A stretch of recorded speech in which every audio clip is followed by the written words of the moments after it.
Hello बच्चों, नमस्कार। मैं पूजा मिश्रा स्वागत करती हूँ आपका number 1 channel UP board high school Vidyakul में। तो कैसे हैं आप सभी लोग? आई होप आप लोग एकदम बढ़िया होंगे, मस्त होंगे, चकाचक होंगे और जबर तरीके से अपनी अपनी पढ़ाई कर रहे होंगे। तो बच्चा लोग, आज मैं यहाँ लेके आई हूँ आप ही की बुक का चैप्टर गुरु नानक देव, जिसके लेखक हैं हजारी प्रसाद द्विवेदी जी। बेटा, ये जो चैप्टर है ना, ये कहीं ना कहीं हमें एक आदर्श व्यक्ति बनने की सीख देता है। हजारी प्रसाद द्विवेदी जी ने इस चैप्टर को इतने प्यारे ढंग से, इतने अच्छे ढंग से लिखा है कि कहीं ना कहीं हर एक लाइन इस चैप्टर की हमें एक सीख सिखा के जाता है।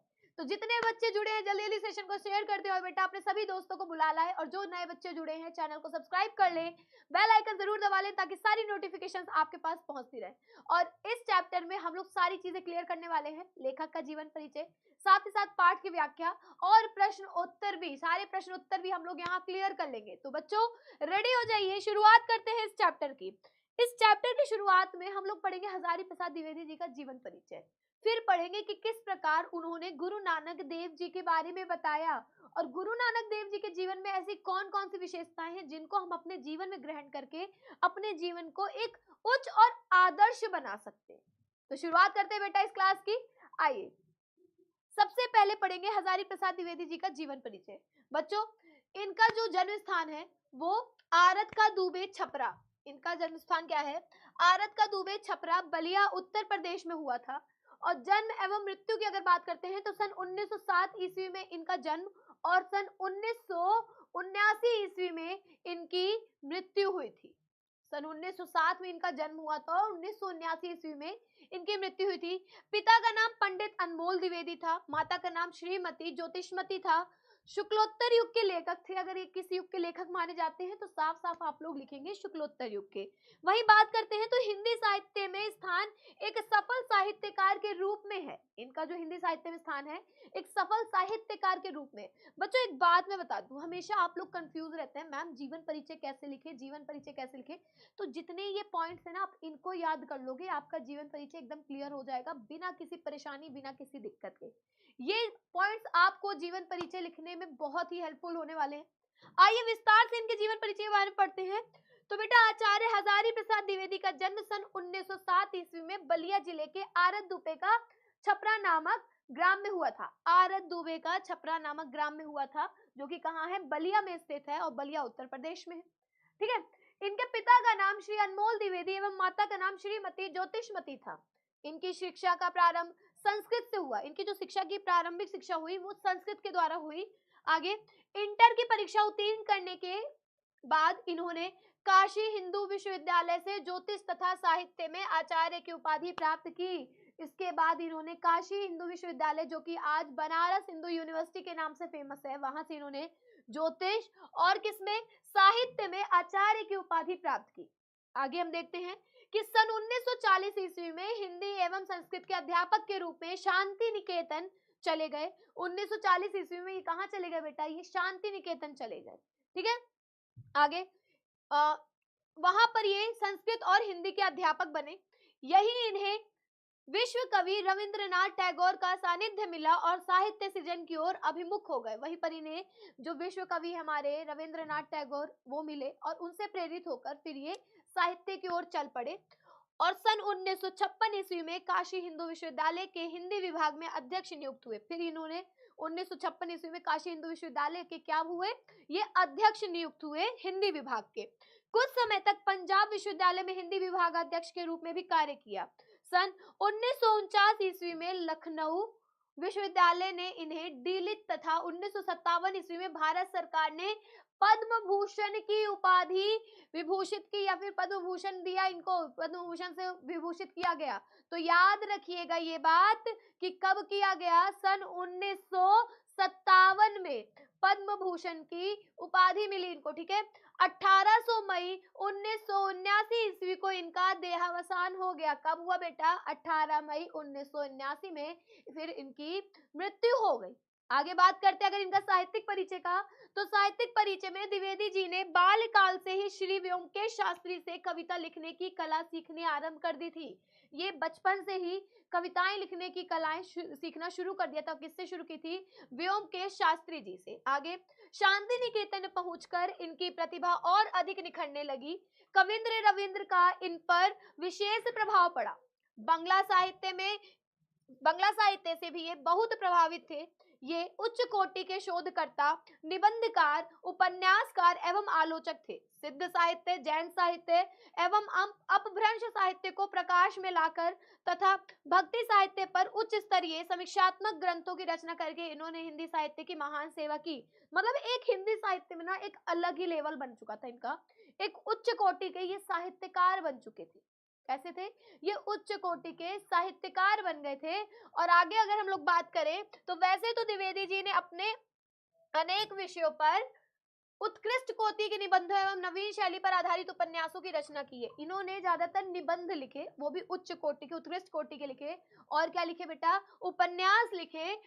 पर विशेष रूप से व्यक्तित्व एवं भावात्मक निबंधों की रचना करने में ये अद्वितीय रहे। द्विवेदी जी उत्तर प्रदेश ग्रंथ अकादमी के अध्यक्ष, कहाँ के? उत्तर प्रदेश ग्रंथ अकादमी के ये अध्यक्ष बने और हिंदी संस्थान के उपाध्यक्ष भी रहे हैं। हिंदी संस्थान के क्या थे बेटा? ये उपाध्यक्ष भी रहे हैं। कबीर पर उत्कृष्ट आलोचनात्मक कार्य करने के कारण इन्हें मंगला प्रसाद पारितोषिक प्राप्त हुआ। क्या किया था इन्होंने? कबीर पर क्या किया था इन्होंने? आलोचनात्मक कार्य किया था, जिसकी वजह से इनको क्या मिला बेटा? मंगला प्रसाद पारितोषिक प्राप्त हुआ। इसके साथ ही सूर साहित्य पर इंदौर साहित्य समिति ने स्वर्ण पदक प्रदान किया था।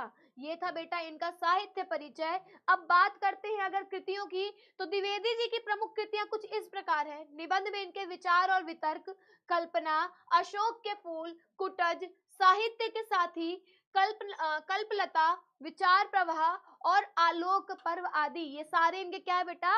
ये इनके निबंध हैं। वही उपन्यास की अगर हम लोग बात करते हैं तो पुनर्नवा बाण भट्ट की आत्मकथा, चारुचंद्र लेख, अनाम दास का पोथा, आलोचना में साहित्य, सूर साहित्य, कबीर, सूरदास और उनका काव्य, हमारी साहित्यिक समस्याएं, हिंदी साहित्य की भूमिका, साहित्य का साथी, साहित्य का धर्म, हिंदी साहित्य, समीक्षा साहित्य, नख दर्पण में हिंदी कविता, साहित्य का मर्म, भारतीय वामंग्य और कालिदास की लालित्य योजना आदि, ये सारी क्या है? ये सारी इनकी आलोचनाएं हैं। आगे अगर हम लोग शोध साहित्य की बात करते हैं, शोध साहित्य का अर्थ होता है रिसर्च साहित्य, जिसपे हम लोग रिसर्च करते हैं। अगर हम लोग शोध साहित्य की बात करते हैं तो प्राचीन भारत का कला विकास, सबसे पहला इनका क्या है? प्राचीन भारत का कला विकास, नाथ संप्रदाय, क्या है अगला? नाथ संप्रदाय, मध्यकालीन धर्म साधना, हिंदी साहित्य का आदिकाल आदि, ये सब इनकी शोध साहित्य में आती हैं। अगर अनुदित साहित्य की बात करते हैं तो प्रबंध चिंतामणि, पुरातन प्रबंध संग्रह, प्रबंध कोश, विश्व परिचय, मेरा बचपन, लाल कनेर आदि, ये इनकी अनुदित साहित्य। अनुदित का मतलब होता है अनुवादित, अनुवाद करके जो करा गया हो, किसी और भाषा को दूसरी हिंदी भाषा में अनुवाद किया हो इन्होंने। क्लियर? आगे अंत में संपादित साहित्य, इन्होंने किन किन पत्र पत्रिकाओं का संपादन किया वो भी देख लीजिए। नाथ सिद्धों की बानियां, संक्षिप्त पृथ्वीराज राजसो और संदेश रासक आदि, ये इनका संपादित साहित्य था। तो बेटा यहाँ तक हम लोगों ने पढ़ लिया हजारी प्रसाद द्विवेदी जी का संपूर्ण जीवन परिचय, साहित्य परिचय, साथ ही साथ कृतियां, जो कि मोस्ट इंपॉर्टेंट है आपके एग्जाम के लिए। और यहाँ पर मैंने एक संक्षिप्त परिचय भी दिया उनके जीवन परिचय का, साथ ही साथ मैंने विस्तार रूप से भी जीवन परिचय करा दिया। कुछ नहीं करना होता जीवन परिचय में बेटा, सिंपल सा एक काम है कि पहले आप लोगों को उनका जीवन परिचय लिखना है, जिसमें उनका जन्म, जन्म स्थान, पिता का नाम, माता का नाम, शिक्षा, फिर मृत्यु, यहाँ पर अंत कर देना है। उसके बाद साहित्यिक परिचय की बात करते हैं तो साहित्य में इनकी क्या भूमिका रही, कैसे क्या करना है, फिर कृतियां लिखनी है, और फिर बाद में अंत में भाषा और शैली लिखकर आपको इनका जीवन परिचय का अंत कर देना है। जैसे यहाँ पर भाषा शैली है कि द्विवेदी जी भाषा के प्रकांड पंडित थे। संस्कृत में शब्दावली के साथ साथ अपने निबंधों में उर्दू, फारसी, अंग्रेजी एवं देशज शब्दों का भी प्रयोग किया है। इन्होंने कई शब्दों का प्रयोग किया अपने निबंधों में। इनकी भाषा प्रौढ़ होते हुए भी सरल, संयत तथा बोधगम्य, इनकी भाषा प्रौढ़ होते हुए भी सरल थी और संयत थी और बोधगम्य थी। मुहावरेदार भाषा का प्रयोग भी इन्होंने किया है। विशेष रूप से इनकी भाषा शुद्ध संस्कृतनिष्ठ साहित्यिक खड़ी बोली है। विशेष रूप से इनकी भाषा जो थी वो शुद्ध संस्कृतनिष्ठ खड़ी बोली थी। क्लियर, समझे? इन्होंने अनेक शैलियों का प्रयोग विषयानुसार किया है, जिनमें प्रमुख गवेषणात्मक शैली, आलोचनात्मक शैली, भावात्मक शैली, हास्य व्यंग्यात्मक शैली, उद्धरण शैली आदि हैं। तो ये थी बेटा इनकी भाषा शैली की बात। अब शुरुआत करते हैं हम लोग पाठ की। हम लोगों ने जीवन परिचय पढ़ लिया हजारी प्रसाद द्विवेदी जी का, जो कि पॉइंट टू पॉइंट एकदम क्लियर हो गया है। ठीक है, अभी शुरुआत करते हैं हम लोग किसकी, हम लोग पढ़ेंगे इनके जीवन परिचय के बारे में। तो कार्तिकी पूर्णिमा इस देश की बहुत पवित्र तिथि है। माना जाता है कि जो कार्तिक की पूर्णिमा है वो इस संपूर्ण देश की, अपना जो देश भारत है उसकी बहुत ही पवित्र तिथि है। क्या है? बहुत ही पवित्र तिथि है। क्यों तिथि है? क्योंकि इस स्थिति में बेटा इस तिथि में बहुत सारे त्योहार मनाए जाते हैं, बहुत सारे फंक्शंस वगैरह, बहुत सारे चीजें होती हैं, प्रोग्राम्स होते हैं, कई सारे अनुष्ठान वगैरह होते हैं, है ना। चलिए अब आगे बढ़ते हैं। इस दिन सारे भारतवर्ष में कोई ना कोई उत्सव, मेला, स्नान या अनुष्ठान होता है। इस दिन कुछ ना कुछ मतलब त्योहार के रूप में मनाया जाता है। शरत काल का पूर्ण चंद्रमा इस दिन अपने पूरे वैभव पर होता है। मतलब इस दिन ये पूर्ण रूप से दिखाई देता है। मतलब सबसे सुंदर अगर चंद्रमा की बात की जाए तो वो बेटा शरद काल का चंद्रमा होता है। अगर हम बात करते हैं सबसे सुंदर चंद्रमा की, तो ये शरद काल का जो पूर्ण चंद्रमा होता है इस दिन अपने पूरे वैभव पर होता है। आकाश निर्मल, एकदम स्वच्छ आसमान दिखेगा, दिशाएं प्रसन्न, चारों ओर एकदम प्रसन्नता सी दिखाई देगी। और आगे वायुमंडल शांत, पृथ्वी हरी भरी, जल प्रवाह मृदु मंथर हो जाता है। कुछ आश्चर्य नहीं कि इस दिन मनुष्य का सामूहिक चित्त उद्वेलित हो उठे। मतलब इस दिन क्या होता है कि मनुष्य का वो दिन ही ऐसा होता है, शरद पूर्णिमा जिसको हम लोग कहते हैं, या कह लीजिए गुरु पूर्णिमा जिसको हम लोग कहते हैं, वो दिन इतना स्वच्छ, इतना निर्मल, इतना शांत और इतना ठंडक होता है कि मनुष्य का खुद का मन एकदम, जो चित्त होता है, उसका जो हृदय होता है वो प्रफुल्लित हो उठता है, खिल उठता है ना। इसी दिन महान गुरु नानक देव आविर्भाव का उत्सव मनाया जाता है। आविर्भाव मतलब होता है जन्म लेना। तो उसी दिन गुरु नानक देव जी के जन्म का उत्सव मनाया जाता है। आकाश में जिस प्रकार षोडश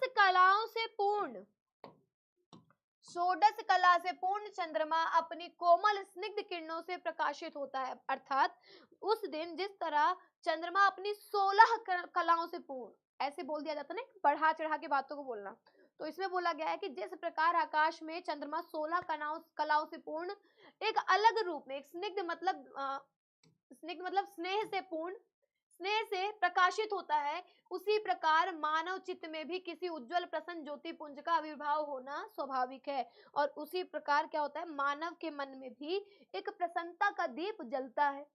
गुरु नानक देव ऐसे ही षोडश कला से पूर्ण स्निग्ध ज्योति महामानव थे। जिस प्रकार चंद्रमा 16 कलाओं से उस दिन पूर्ण होता है, उसी तरह गुरु नानक देव जी 16 कलाओं से पूर्ण, मतलब उनके अंदर हर चीज थी। मानव आते हैं उसी दिन। लोकमानस में अरसे से कार्तिकी पूर्णिमा के साथ गुरु के आविर्भाव का संबंध जोड़ दिया गया। लोकमानस मतलब लोगों ने, पहले भी गुरु पूर्णिमा को बहुत माना जाता था, कार्तिक पूर्णिमा की एक अलग ही रूप में, त्योहार के रूप में मनाया जाता था।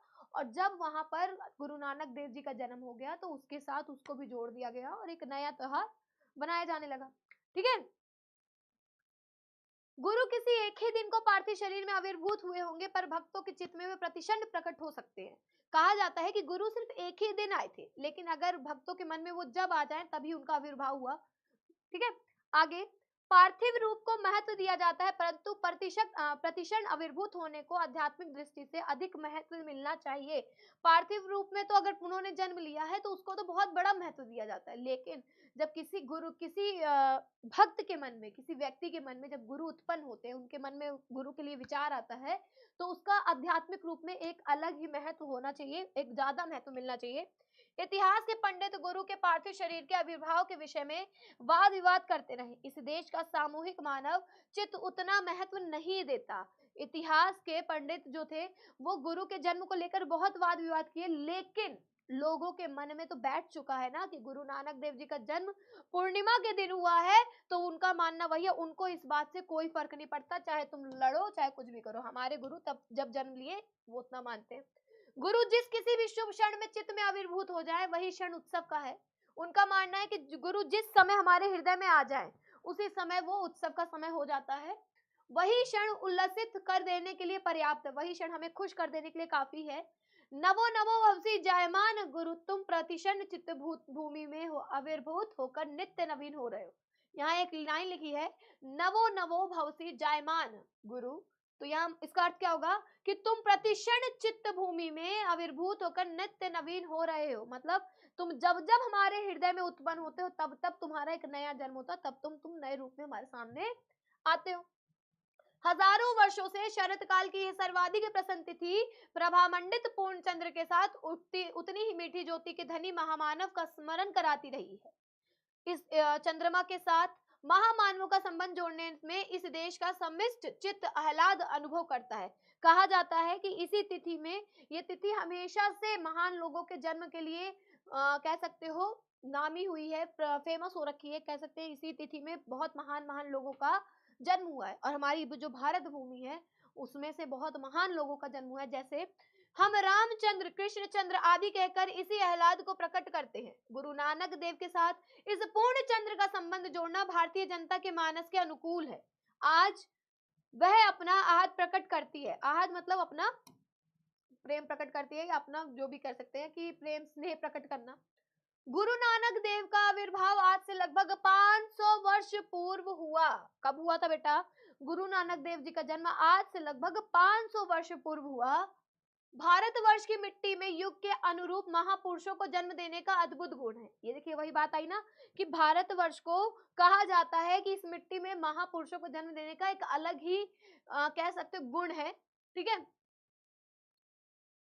आज से 500 वर्ष पहले का देश अनेक कुसंस्कारों में उलझा था। आज से जब 500 वर्ष पहले जब उनका जन्म होने वाला था तब क्या था कि कई सारे कुसंस्कार थे, बेकार चीजें, कई गलत चीजें चल रही थी, जैसे जातियां, संप्रदायों, धर्मों और संकीर्ण कुलाभिमानों से वह खंड विच्छिन्न हो गया था। उस समय देश में जातिवाद, धर्मवाद ये सब चलता था, मतलब ऊंच नीच, छोटा बड़ा, छुआछूत, ये सारी चीजें चलती थी। देश में नए धर्म के आगंतुकों के कारण एक ऐसी समस्या उठ खड़ी हुई थी जो इस देश के हजारों वर्षों के लंबे इतिहास में अपरिचित थी। उस समय नए नए धर्म के लोग, नए नए जाति के लोग देश में आ गए थे, प्रवेश कर चुके थे, और जिस कारण वहां का पूरा जो शांति थी वो मिट गई थी, और उस पूरे इतिहास में ऐसा कोई कुछ नहीं कर पा रहा, मतलब इतिहास को नष्ट कर रहा था। ठीक है, आगे इस देश की मिट्टी ने ऐसे अनेक महापुरुषों को उत्पन्न किया जो सारी रूढ़ियों, मत पाए, आचारों, बासी विचारों और अर्थहीन संकीर्णताओं के विरुद्ध प्रहार करने में कुंठित नहीं हुए, और इन जर्जर बातों से परे सब में विद्यमान सबको नई ज्योति और नया जीवन प्रदान करने वाले महान जीवन देवता की महिमा प्रतिष्ठित करने में समर्थ हुए। उस समय भी इस देश की मिट्टी ने बहुत महापुरुषों को जन्म दिया जिन्होंने इन सब चीजों के खिलाफ लड़ाई लड़ी। इन सब में लड़ने में पीछे नहीं हुए, हमेशा आगे रहे, और कई दफा ये हुआ कि वो लोग जीते पर फिर कहीं ना कहीं हार जाते थे। इन संतों की ज्योतिष मंडली में गुरु नानक देव एक ऐसे संत हैं जो शरद काल के पूर्ण चंद्र की तरह ही स्निग्ध, उसी प्रकार शांत, निर्मल, उसी प्रकार रश्मि के भंडार थे। इन संतों के बीच में एक थे गुरु नानक देव जी, जिनके बारे में हम लोग पढ़ रहे हैं। वो उस पूर्ण चंद्रमा की तरह ही शांत, स्नेह से पूर्ण, निर्मल, स्वच्छ रूप में थे। कई संतों ने कस कस के चोटें मारी, व्यंग्य बाण छोड़े, तर्क की छुरी चलाई, पर महान गुरु नानक देव ने सुधा लेप का काम किया। हुआ क्या, उस समय कई संतों ने उन्हें चोटें मारी, बोल बोल के उनको चोटें मारी, उनके ऊपर व्यंग्य के बाण छोड़े गए, उनका मजाक उड़ाया गया, उनका हंसी की गई, तर्क बोले जाते थे, उनको बोलियां बोली जाती थी, पर महान गुरु नानक देव जी हमेशा प्रेम से, सुधा मतलब ठंडक के रूप में, चंद्रमा की तरह प्रेम से वो सुधा लेप लगाते रहे, ठंडक का लेप का काम किया। यह आश्चर्य की बात है कि विचार और आचार की दुनिया में इतनी बड़ी क्रांति में ले आने वाला यह संत इतने मधुर, इतने स्निग्ध, इतने मोहक वचनों का बोलने वाला है। मतलब विचार और आचार पूरा बदल देने वाला जो एक गुरु था, एकदम शांत, स्नेहपूर्ण व्यक्ति था। तो यहाँ से हमें क्या सीखने को मिल रहा है बेटा इस लाइन से, कि हमें अपने जीवन में शांति रखनी चाहिए, स्नेह से बात करनी चाहिए, और जितना हो सकता है मीठी वाणी से बात करें, क्योंकि कहते हैं ना बड़े से बड़ा दुश्मन भी आपकी प्रेम भरी वाणियों से पिघल जाएगा, वो दोस्ती कर लेगा, है ना। आगे चलते हैं। किसी का दिल दुखाए बिना, किसी पर आघात किए बिना, कुसंस्कारों को छिन्न करने की शक्ति रखने वाला, नई संजीवनी धारा से प्राणी मात्र को उल्लसित करने वाला यह संत मध्यकाल की ज्योतिष मंडली में अपनी निराली शोभा से शरद पूर्णिमा के पूर्ण चंद्रमुखी की तरह ज्योतिषमान है। बिना किसी को तकलीफ पहुंचाए, बिना किसी को कुछ बोले, बिना किसी को चोट पहुंचाए, इसने अपनी मीठी वाणी से इतने सारे कुसंस्कारों का अंत किया, है ना। आज उसकी याद आए बिना नहीं रह सकती। वह सब प्रकार से लोकोत्तर है, उसका उपचार प्रेम और मैत्री है। वो हर तरह से हमारे पास लोगों का उत्तर उसके पास मिल जाएगा। और उसका जो उपचार है, अगर किसी को जरूरत है तो उसका उपचार क्या था? उसका उपचार सीधा सीधा प्रेम और मित्रता है। उसका शास्त्र सहानुभूति और हित चिंता है। वह कुसंस्कारों के अंधकार को अपनी स्निग्ध ज्योति से भेदता है। मुमूर्ष प्राणधारा को अमृत का भांड उड़ेल कर प्रवाहशील बनाता है। वह भेदों में अभेद देखता है, नानात्व में एक का संधान बताता है। वह सब प्रकार से निराला है, मतलब वो हमेशा प्रेम ढूंढता है।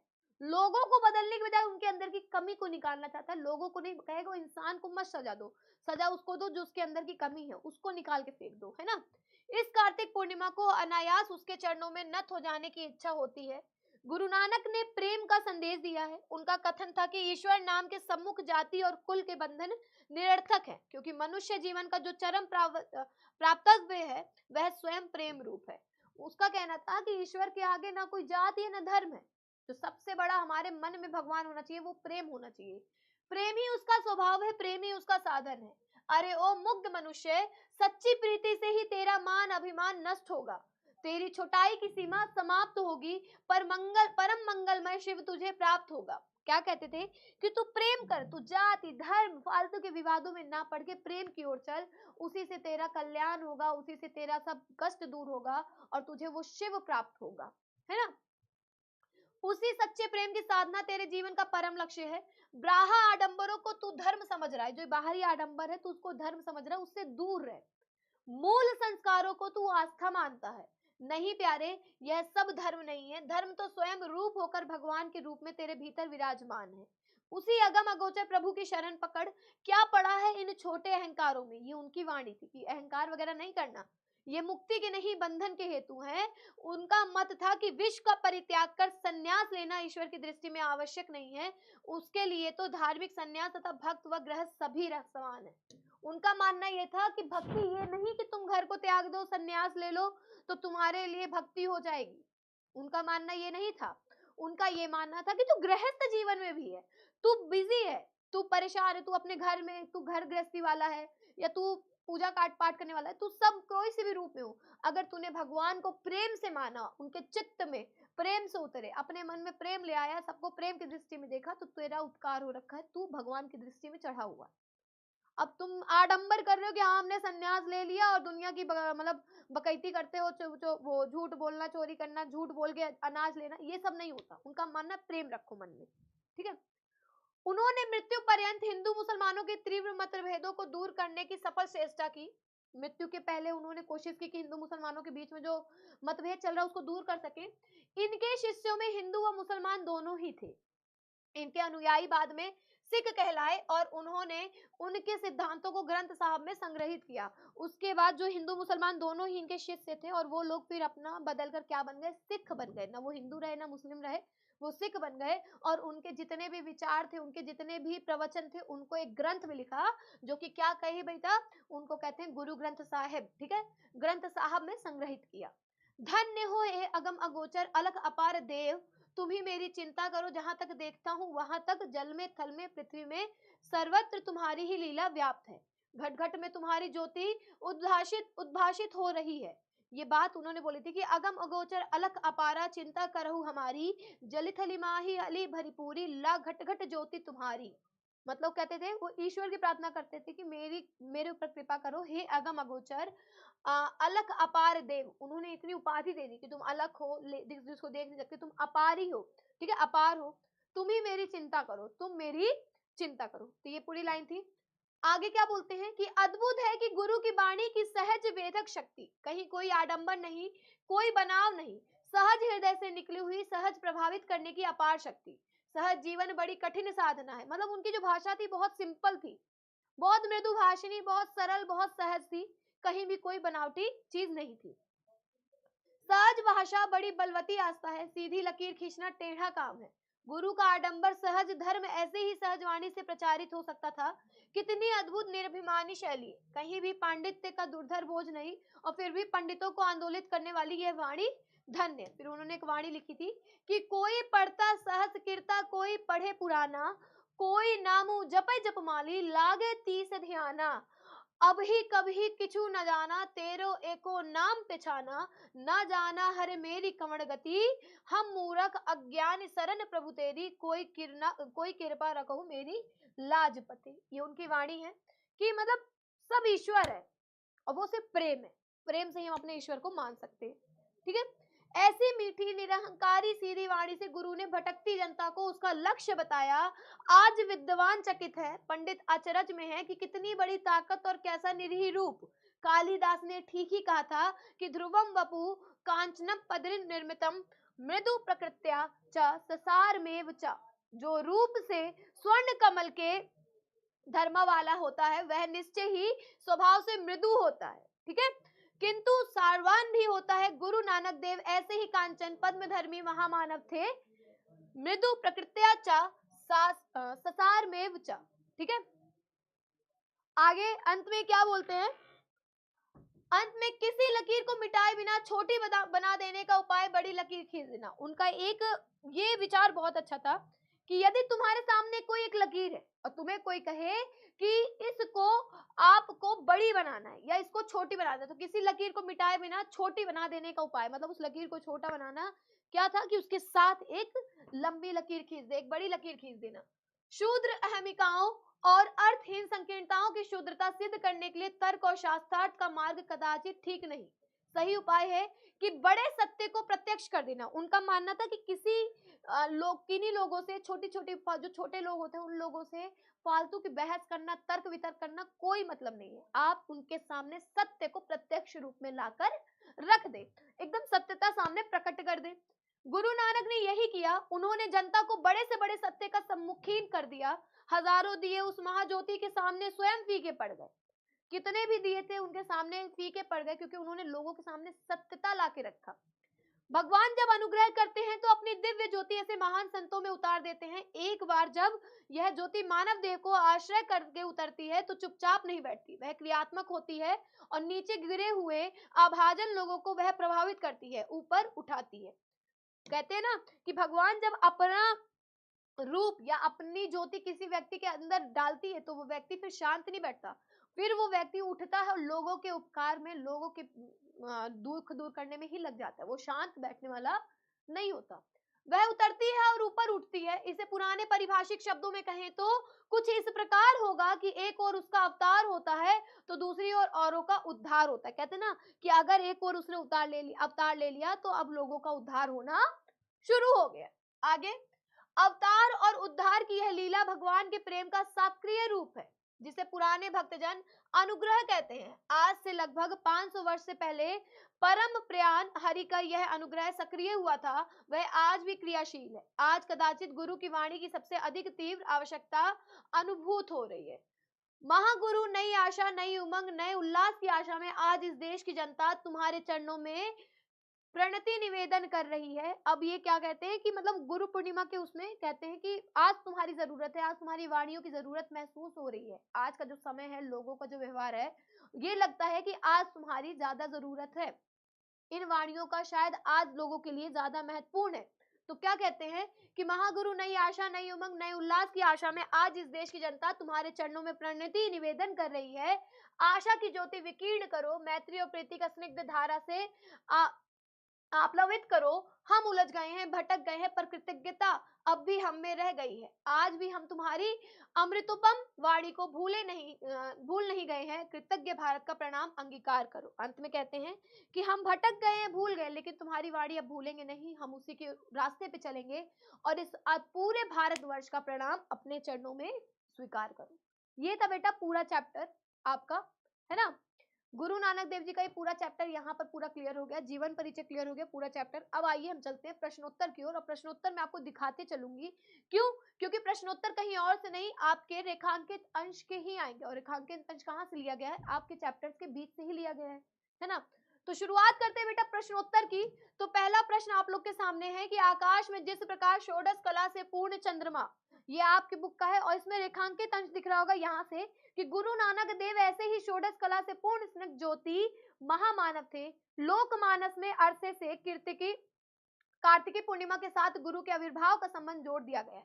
इतनी लाइन की आपको व्याख्या करनी है, पर मैं यहाँ पर इतनी लाइन की व्याख्या लेके नहीं आई हूँ, मैं पूरी व्याख्या लेके आई हूँ आप लोगों के लिए, ताकि अगर कोई और लाइन भी आ जाती है व्याख्या के लिए तो आप लोगों को दिक्कत ना हो। ठीक है, ये आपके सामने प्रश्न है 5, जिसमें उपयुक्त गद्यांश का संदर्भ लिखना है, रेखांकित अंशों की व्याख्या लिखनी है, लेखक की दृष्टि में गुरु के पार्थिव शरीर का विभाग के स्थान पर किसने महत्व मिलना चाहिए, चंद्रमा कितनी कलाओं से परिपूर्ण होता है, कार्तिक पूर्णिमा का संबंध किस महामानव से है।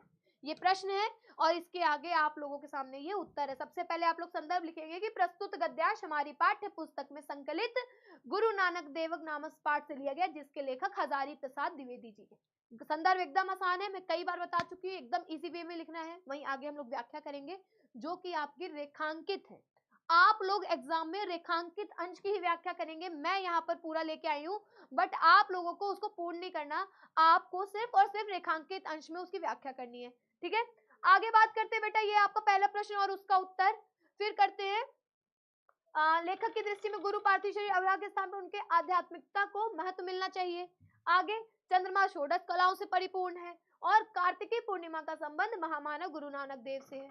ठीक है, चलो आगे बात करते हैं दूसरा प्रश्न की। दूसरा प्रश्न आपका यहाँ से है कि गुरु जिस किसी भी शुभ क्षण में चित्त में आविर्भूत हो जाए, वही क्षण उत्सव का है, वही क्षण उल्लासित कर देने के लिए पर्याप्त है। नवो नवो भवसी जयमान, गुरु तुम प्रतिक्षण चित्त भूमि में आविर्भूत होकर नित्य नवीन हो रहे। इतने का आपको व्याख्या करनी है।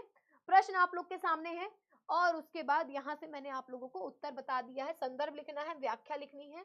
ठीक है, उसके बाद आपको जो 3 प्रश्न अंत में मिलते हैं उसके उत्तर कर लेने हैं। ऐसे करके आपको बेटा सारे प्रश्नों के उत्तर करने। ये आपका अगला है तीसरा, और उसके प्रश्न यहाँ पर है। ये पूरे प्रश्न आप लोग के हैं। तीसरा प्रश्न आप लोग देख सकते हैं, सारी आपकी बुक से ही लेके आई हूं मैं। रेखांकित अंश की व्याख्या है, आपको यहाँ से करना है। किसी पर आघात किए बिना कुसंस्कारों को छिन्न करने की शक्ति रखने वाला, नई संजीवनी धारा के प्राणी मात्र को उल्लसित करने वाला यह संत मध्यकाल की ज्योतिष मंडली में अपनी निराली शोभा से शरद पूर्णिमा के पूर्ण चंद्रमा की तरह ज्योतिषमान है। ठीक है, उसके बाद ये 5 प्रश्न आप लोग के सामने हैं, इन 5 प्रश्नों को देखना है, फिर ये आपके सामने पूरा उत्तर आ जाए। व्याख्या मैं सबकी पूरी लेके आई हूँ, ताकि आप लोगों को बिल्कुल भी तकलीफ ना हो। उसके बाद ये पूरी व्याख्या, और लास्ट में आपके ये 3 प्रश्नों के उत्तर कि गुरु नानक जी का उपचार प्रेम और मैत्री है, क्रांति लाने वाले यह संत गुरु नानक देव का वर्णन है, शरद पूर्णिमा पूर्ण चंद्र की तरह गुरु नानक देव ज्योतिषमान है। ठीक है, यहाँ पर फुल वो होगा, पूर्ण विराम होगा। ये आपका अगला प्रश्न, और ये इसके प्रश्न है। ठीक है, ये छोटा ही है, इसका उत्तर भी छोटा होगा, लेकिन ये पूरी लाइनों की व्याख्या आप लोग को करनी होगी। ठीक, ये इसके 5 प्रश्न हैं, और ये रहा इसका उत्तर। मैं सारे प्रश्नों के उत्तर लेके आई हूं, जिसको आप लोगों को सॉल्व करना है। ठीक है, और लास्ट में ये क्वेश्चन आप लोगों के लिए होमवर्क है। जितने बच्चे हैं, ये बच्चा आप लोग सारे बच्चे होमवर्क करेंगे, और कमेंट बॉक्स में जरूर बताएंगे कि जी मैडम जी हमने होमवर्क कर लिया। तो आई होप आप लोगों को ये क्लास बहुत अच्छी लगी होगी। ये क्लास में पूरी तरीके से हर चीज क्लियर हो गई होगी। जीवन परिचय, पाठ व्याख्या, प्रश्न उत्तर, सारी चीजें मैंने आप लोग को बता दी है, और शायद आप लोग को मजा भी आया होगा। कमेंट बॉक्स में जरूर बताइएगा कि अब आप लोग कौन सा चैप्टर पढ़ना चाहते हैं बेटा जी, और साथ ही साथ बताइएगा कहाँ के बच्चे मेरी क्लास देख रहे हैं। तो इसी तरह की और भी क्लासेस मैं लेके आऊंगी आप लोगों के लिए, सिर्फ और सिर्फ आपकी बेहतरीन तैयारी कराने के लिए। आपकी पूजा मैम हमेशा यहाँ पर तत्पर है ना। तो जितने भी बच्चे नए जुड़े हैं बेटा, चैनल को सब्सक्राइब कर लीजिएगा, सारे बच्चे सेशन को शेयर भी कर दिया करिए भैया, और लाइक कमेंट करना बिल्कुल नहीं भूलेंगे। मिलेंगे आप लोगों से अगली क्लास में, तब तक के लिए अब चाहूंगी इजाजत। नमस्कार, टाटा, बाय बाय, सायोनारा, ख्याल रखिए, मस्त रहिए, जय हिंद, लव यू ऑल। और हाँ, बताइएगा जरूर कहाँ से वीडियो देख रहे हैं। टाटा, राधे राधे।